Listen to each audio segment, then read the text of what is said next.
Well, I mean, it's very much what Bristol is about.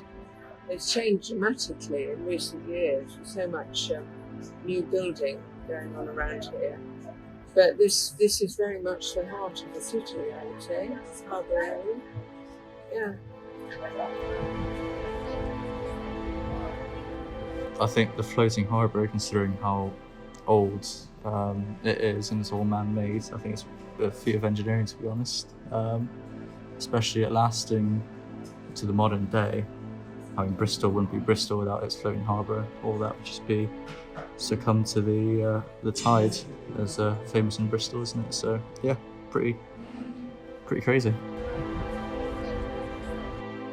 Well, we found it very, very fascinating to come to it and realize what a busy historic port Bristol actually was. We sort of knew, but this really brought it home.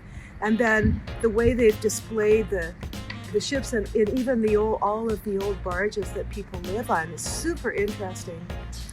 And then we just spent about 2.5 hours on the SS Great Britain, and that was a fabulous museum. And yeah, the whole experience here is wonderful.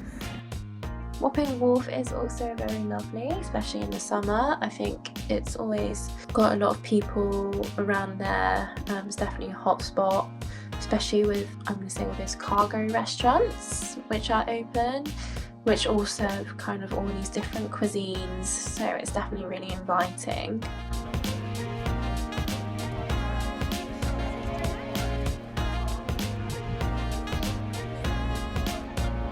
Like when we came to Bristol, we could have stayed anywhere in Bristol, but we picked a hotel within walking distance, because this is what it's about here for someone who's interested in history.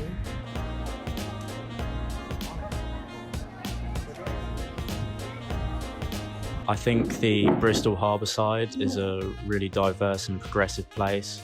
It's got a really nice energy.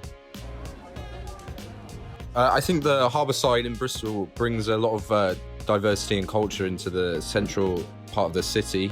Lots of people from outside the city come to visit, and the multiple new restaurants really create a nice, exciting venue.